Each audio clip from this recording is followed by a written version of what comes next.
Yo, what up, Q&A? You dirty two-inch knuckle fucker. Bro! Where's the album? Where is it? Hi there, my name's Chris Rose, also known as SevenDozen, and today I'm going to be giving you a breakdown of PUUN's first album, MANIC. So this first track is Robert's Ballad. I actually produced this song all on my own volition. I came up with the idea for this beat and I just sent it off to PUUN, and he ended up really rocking with the idea of it, and he ended up running with it. So let's get to what he has to say. Who is Q&A, and what does this character mean to like the whole theme of MANIC? So Q&A is Quack Attack. Quack Attack has always been around off and on for 20 years. He's kind of like a comedy relief in a sense. I wanted to inject some kind of fun and comedy into the album outside of the song.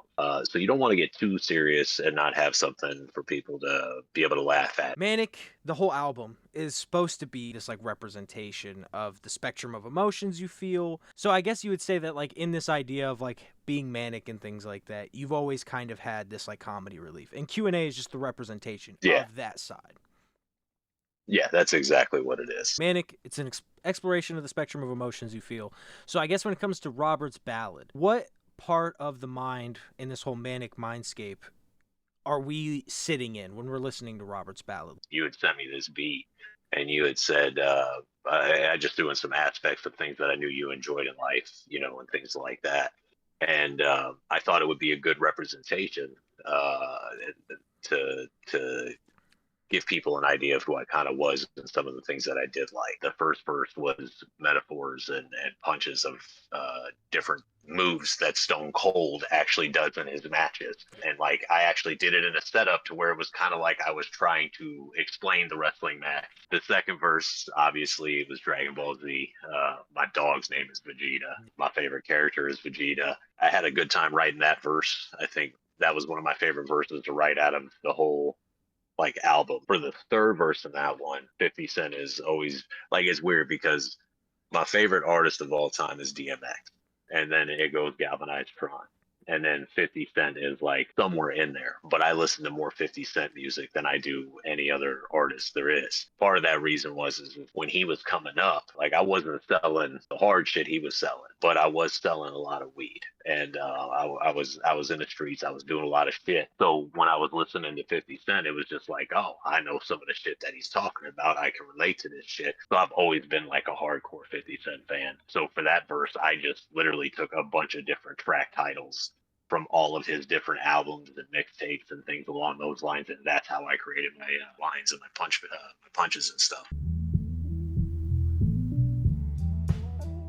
The second track, Grandma's Hands, this one was really cool. PUUN actually just sent me a song by Bill Withers, and I just so happened to really be in the mood to sample some shit. I thought maybe that's what he wanted, so an hour later I sent him this, and history from there.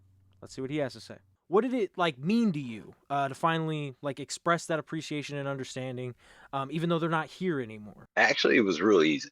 So I mean, like I had both my grandmas, but my mom's mom was the one that I saw a lot more of. But no, it wasn't hard for me to get into that mode about it. The hardest part, honestly, was I was just talking to you about how that man did a whole song about his grandma, and I sent you the song because Bill Withers is one of my favorite artists of all times. And then an hour later, you're like, well, here's this beat. And I was like, oh my God. Like the hardest part I had with the whole song was going, Bill Withers killed this song. And I was like, I have to make sure that when I write this song, the whole song is talking about how my grandma helped raise me at different parts of my life. But yeah, no, she's a good woman. Good woman. Both of them are really good women. That does lead to my next question. Do you think great grandma would listen to this song? My great grandma, your grandma. Oh yeah, 100%. Okay. Oh yeah, 100%. How do you think my grandma, your mom, how do you think she would view like, the relationship that you and I have built through music? She would be very happy about it, and she would have been like, this is why I was so pushy with you when he was little. She would have just been like, I told you and I'm right. So this third track, Lonely, I produced again on my own volition, and I sent this one off to PUUN. The idea here was for us to have some fun on the beat. That was about it. It was originally intended for a different project, but then we ended up realizing that the premise we ran with really fit the ideas of this album. What was the main memory or emotions you had drive you to write this verse? For that track, I had admitted to some of my shortcomings as a man. At the end of the song, I explain that I'm out in the open field. I pulled and fired that damn blunt because I know that there's options still, or the world's open still, or something along those lines. So where I was coming from with that one was one of my episodes where I just felt like, what was the point? And I just got past that part of what's the point. Yeah, well, this is the point. Like, yeah, I just got to admit to some shortcomings and I got to work on some shit. But there's always a fucking tomorrow. This song was made before we even knew this project was going to happen. How do you think you have progressed since then? Things have been a lot better when it comes to certain things that I was working on, but goals still have not been met yet, and still just working towards them. For me, this is a very monumental moment in our collaboration. Do you think that we'll see more from us in this style coming soon? Oh, yeah. Well, I mean, we have another 2 tracks that we've already recorded, another one written. So on to the 4th track, I Miss Mine. I actually made this beat once again. I just kind of wanted to make something. I found a really cool sample, cooked it up, sent it off over to PUUN.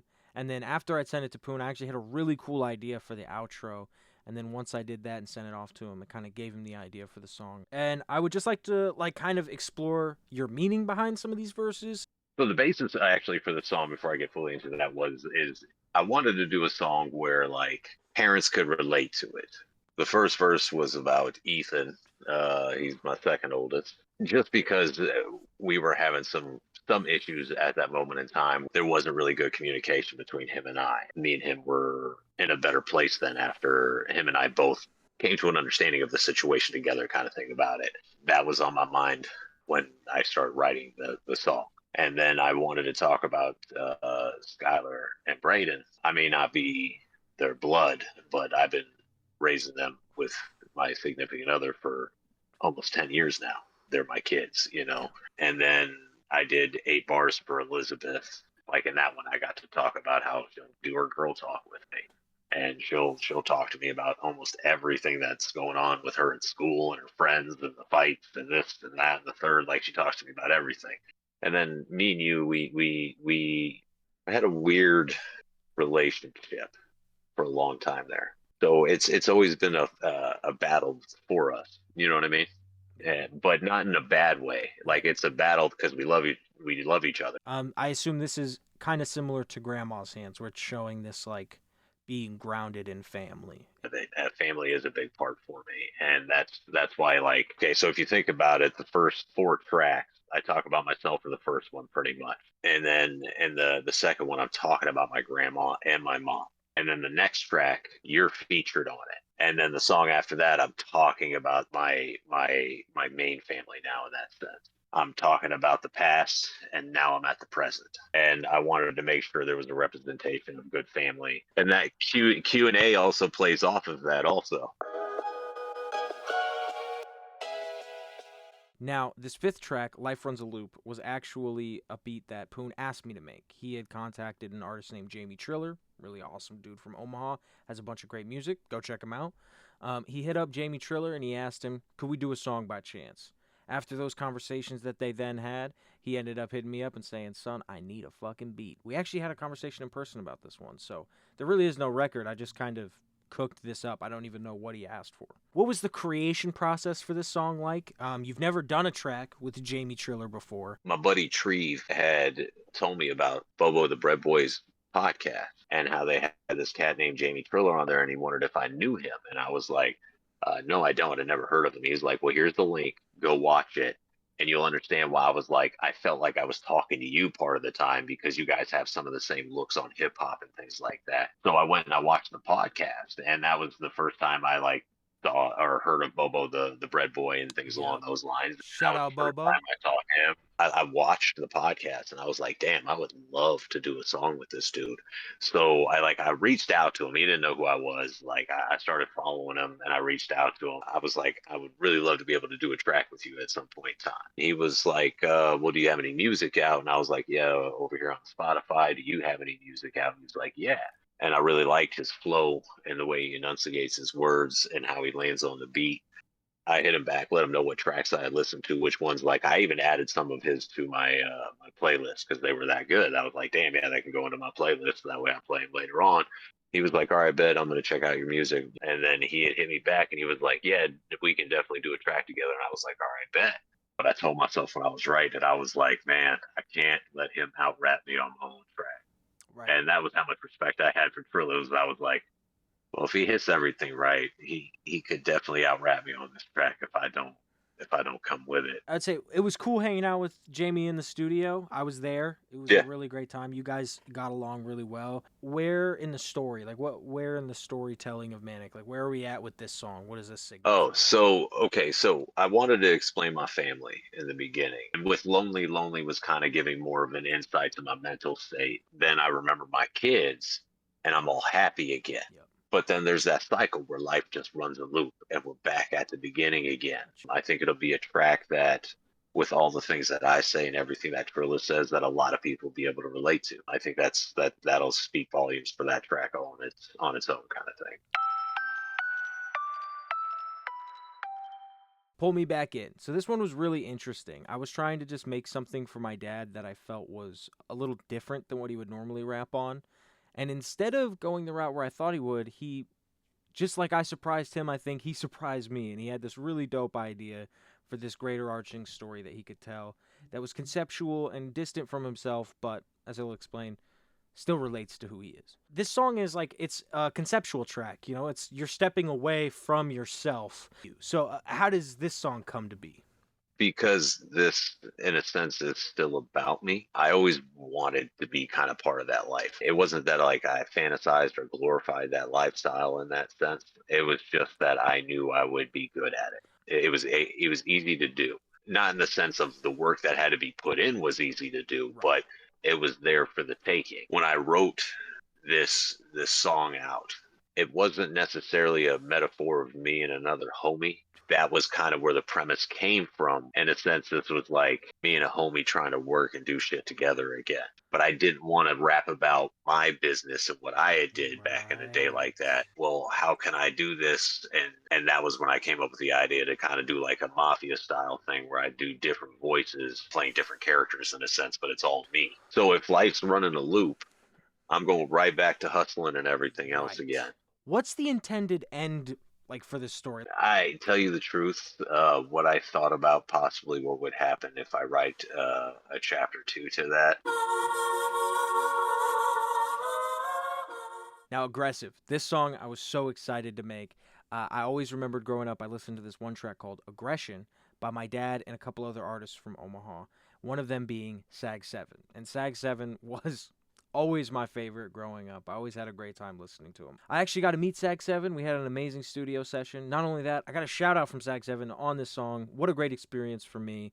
My dad had asked me to make a beat kind of in the style of the song Aggression. And so when I did that, I just kind of added my own spin with older samples and things of that nature. What did it mean to make this song as an homage to Aggression? The funny thing was is the album was already done. I ended up getting to talk to Sag Se7en after I hadn't got to hear from him in so long. And then I remember texting you being like, so I talked to Sag Se7en and I'd really like to get him on the album. You were like, Sag Se7en? I'm like, yeah. And you're like, yes.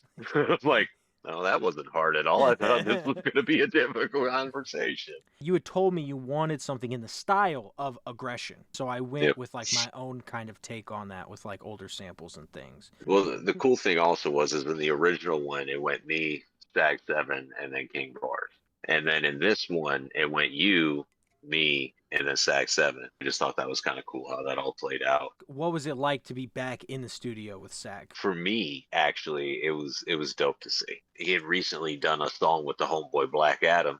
What up, Black? He did that one like 6-7 months ago with Black Adam, and that was like his first time in years kind of thing. So we were like the second track, you know, that he had did in a while. By the way, once again, shout out to Dewey. Dewey's awesome. Yeah, Dewey's, yeah. Even Sag Se7en was giving him praises for the experience. Oh, yeah. Like, that was a great time. He really, no matter what we've thrown at Dewey, he's always known, like, how to adapt and overcome. Like, and that's the cool thing is Dewey can be chill as fuck with everybody the whole time. But when it's business time, that man is on his shit. He Professional. does. He gets the job done, but he really makes you feel at home. Shout out to Dewey. Shout out to Sag Se7en. Shout out to everybody. Now, onto the 8th track, Pulling Strings. This one's really special to me because I actually was able to hit up a good friend of mine, Anton, and he was able to provide us with some amazing guitar tracks. It turned out amazing, really perplexed by the whole thing. It was beautiful. It was great to be able to work with something like live recorded. And shout out to Anton, shout out to my dad, shout out to Guerrilla X. This song is amazing. How was it actually getting like a real guitarist to like lay down some recordings for like the peaks of the song? Shout out to Anton. And I'm not gonna lie, I wish there was a little bit more guitar through the beat too. He did. Lie. He killed it. He really did. I wish I could have peppered he did. Throughout. How was it linking back up with Guerrilla X? It was great, actually. It felt really good. Because KO is such a good dude. Back in the day, man, I even talked to KO about this the other day. I was like, you weren't a gangster, bro, but people thought you were. Yeah, man, there was times where like we would get together to do music, and he'd be like, PUUN ain't getting on the track with us. I'd be like, man, whatever. I mean, mind you, I was like 19, 20 years old. And then there was other times he'd come over and hang out with us, and we would be working on music and shit, and he would just hang out and bullshit with bars the whole time and stuff like that. Me and him would get into little arguments here and there and stuff like that. That was about it, man, you know, back in the day. But it was different because when we linked back up and we're talking, it was like there was this mutual respect and friendship there. So yeah, no, I got a lot of mad respect for Guerrilla. He's a very good dude.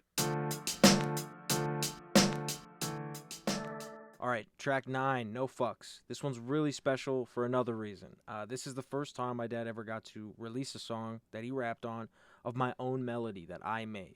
It's really important to me. I've always kind of relied on samples in some way, and I have just recently started to expand my growth, and this song I think was a great way to step into it. It was a great time.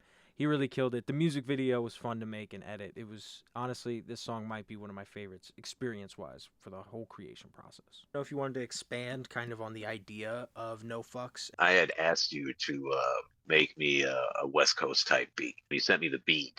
I wanted to have a song because like I was in one of those moods where I was just like I really didn't give a fuck. I wanted to turn it into a good thing.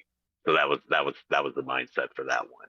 Because I was like, life runs a loop, pulling me back in, aggressive, pulling strings, no fucks. Like I said, life runs a loop. Hey, you get pulled back in. You start getting aggressive. They're pulling your strings. That's why you're getting so aggressive.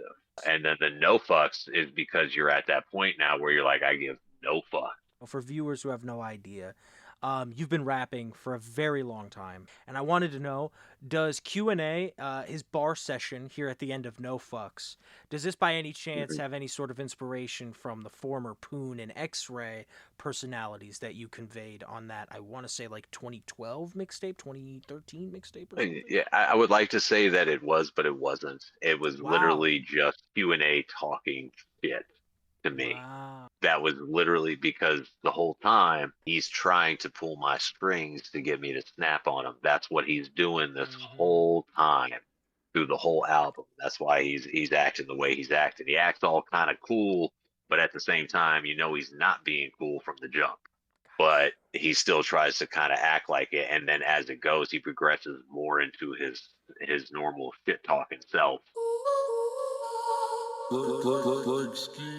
Even If I Crawl, this is actually the only track that I did not produce at all. So I don't really know the process that Frank Schemes went through, but I know that as a writer, I had an amazing time finding where I wanted to ride the beat and things. The kicks, the melody, everything about this beat really screamed to me that I wanted to be on it. I don't even know if I was asked to be on this beat. I just know that I ended up on this beat. So what a great time. Shout out to Frank Schemes. Shout out to PUUN. And once again, shout out to Guerrilla X. Just in general, what was it like, kicking it back up with Frank Schemes? Oh, it was good, man. I always have a good time with Frank Schemes. I love Frank Schemes. He's a good dude, man, overall, and I had a good time working with him. But yeah, I wanted to make sure that Frank Schemes was one of the people that I had on. Of course. What's the importance of like having me be such a big part of this? It's because we're trying to build something. I want people to know that you're not just my son, you're an artist also. I want people to understand that you are your own 2 feet. You're not being held up by me. Don't Play. Now, this is one of the songs that was made a bit earlier in the process. This is about the time where we solidified the idea that, okay, we're making an album now. We had already made the intro and the outro. This was, I'd say, the third song that we made. This was a really great time. I had a good time producing it. It was samples, but it just felt a bit more constructive, and it was fun. So I had the intro and the outro written before I had anything else to go with the album. So yeah, that one was like the third or fourth one, and I wanted to do a track. I was trying to give Minus the middle finger and show him that I could like rap my ass off. Like when I was writing Don't Play, I was like, Minus is gonna like this fucking track. I don't care. You have a line that says PUUN stands for pussy. I wanted to know, like, how has it affected you having, you know, this name PUUN, which stands for pussy, and how has it evolved in time? Well, the funny thing is, like, I had a couple people that I used to work with that wanted me to change my name at one point, and I went by X-Ray for a while. Fuck that, I'm going back to PUUN, man. I'm sorry, it's PUUN, bro. Everybody calls me PUUN. That's what they know me as. I'm sticking with PUUN. My favorite thing was the first time I went to go do a freestyle battle. Houston Alexander was the host, and you had to go up to the host, give him your name, and let him know you were there to battle. I was like, oh yeah, I'm here to battle, and he was like, what's your name? And I was like, it's PUUN. And he was like, I'm sorry, what? I said, it's PUUN. And he just looked at me and went, we'll call your fucking name. Go sit down. So yeah, it was my first time. And so I was like rapping, but I was really quiet. After the battle, Houston was like, bro, you crushed him.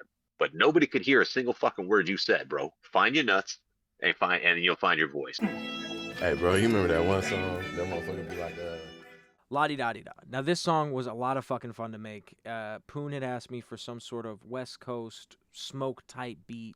He really wanted to make something where he could just talk about rolling up and smoke, because he was really excited to make a track with his homeboy Legend, which, by the way, Legend killed it. Has my favorite bar in the entire song. What an amazing fucking guy. What an amazing time. Also, Guerrilla X, once again, shout out to him hopping on the track when we needed him most. He's a superhero. This is your first ever track with Legend. Can we expect more from you coming soon? It was such a good time that him and I are working on a project. We're getting the beats together for it and everything right now, and then we're going to sit down and concept every track together and write everything and hit the studio and record it. Why is this kind of topic, you know, this subject matter being introduced when we're talking about your mindset? It was just one of those things where like I wanted a chill, relaxed song with everything that's going on. Calm down, center, relax, and chill. Some people do that with alcohol. People do it with movies, video games. Like everybody has like a different vice that they use to help them get to that spot. And that's one of the things that I use. How important is it really, man, to have a guy like fucking Guerrilla X around? Oh yeah, no, that was dope, because I was like, I tried to do the chorus and I was like, hey brother, can you do the chorus? Yeah, I could do that because I can't sing. And then Rob went in there and he was like, I'm gonna do some backup vocals for this shit because we got a deep voice too. Pity Love. Now, this beat was made, I was listening to a very certain style of trap beats, and so I just really wanted to make something that my dad maybe wouldn't normally rap on. A couple of these beats, you know, that's kind of what this was. It was I kind of wanted to see how far I could, you know, get my dad to go, because when we originally talked about making this album, that was one of the things that he really wanted, was to expand his horizons. And I think this song really showed that he was willing to do that and try some different stuff and really put his own character into it. What is the significance of the title of this track? So basically, well, I have a pit bull named Vegeta, and what I learned with pit bulls is they love you unconditionally. Eventually, over time, if you're going to keep doing them dirty, they'll let you know they're tired of it. So that was kind of the point of the Pity Love, was it was basically saying like it covers both sides of the spectrum. That was a representation of me. I can love you all day, but I can fucking fight also. Don't play. Did you in fact get hammered from brothers? No. My brothers used to beat my ass. That was why I was making a reference to. Track number 14, 4 more of them. Now this track, I actually made this beat without being asked. Coincidentally, I just had the idea of what if I sampled the original song, 4 of them, that my dad had made with other Omaha legends. And I thought, what if I spun that in my own way? And so what ended up happening was a whole cascade of events that led to some of the fucking greatest Omaha rappers of all time to just be on one song that I also got to be a part of, not only on the production side, but I did get to rap the hook on this one. So What an amazing time. It was amazing. I am more than honored to be on the same song as all these legends. What a great time. Let's hear what PUUN has to say. Why are we bringing all these artists together for this song? Originally did a track called Four of Them with Black Adam and TKO. I wanted to do another track called Four More of Them because it was just like a continuation of that track in that sense, but showing love to Omaha. One of the reasons my verse is written the way it is written is because I wanted to shout out a lot of different Omaha artists. And then I wanted three of the best Omaha artists to ever come out of Omaha to hop on the track and show why we can fucking rap our asses off. If you want to listen to a track that's just full of punchlines and complexity on top of complexity on top of complexity and more punchlines and flow, then that's the one you go and listen to, because Tron fucking kills it. Minus fucking killed it. TKO it was like he was trying to prove a point on that one. It really felt like he was like, I'm here to prove a point. Yeah, he did. And it's a good representation of Omaha artists, and that was the point of that track. Now, for this final beat, this was actually really cool. It was very, very early on in the production process for the whole album. PUUN had sent me a song that he really liked, and he said, I kind of want something in this style, something in this, BPM range, this kind of emotion. And I said, you know what, let me get it for you. It was something different that I hadn't really heard him on. And I won't lie, the people that have gotten to hear this album early, they've all said, we hope to see more from PUUN in this nature. And I got to agree, it was an amazing song. Thinking it was an amazing conclusion to the album as a whole. I think PUUN is trying to use his platform to be a better person and to inspire other people to be better people. So let's see how it goes, and let's see what he has to say. This was decided very, very early on that this was going to be the finale. What was the mindset behind that? After I got done writing the song, I just knew that was going to be the end of the album. At the same time, talking about being manic and things along those lines, people could say you're being crazy and other things like that. So through the whole album, I was talking about being crazy at times and acting crazy and so on and so forth. So that way, at the end of the album, I could say I'm crazy, because I don't believe skin color should really fucking matter for anything. I don't think it should. But there's been people that I've met that think that's like ridiculous to think that way, and that it should always be a thing. And I don't believe it should be. I believe everybody should just be one big fucking cesspool. Everybody just stop looking at skin color. And that's why I wanted that song to be the end, because I wanted to make a statement after everything else, so that way people had an idea of who I was and where I'm coming from when I'm making that statement. And I wanted people to have an understanding why I'm doing that song. But yeah, I just wanted a whole build up to that song, so that way I could say that and people got the whole idea of why I'm getting to this point. I mean, you're not going to necessarily get an idea except for if you like actually see where I'm coming from. Yeah, and I wanted to actually make a official kind of statement about it instead of just dancing around the topic in a sense.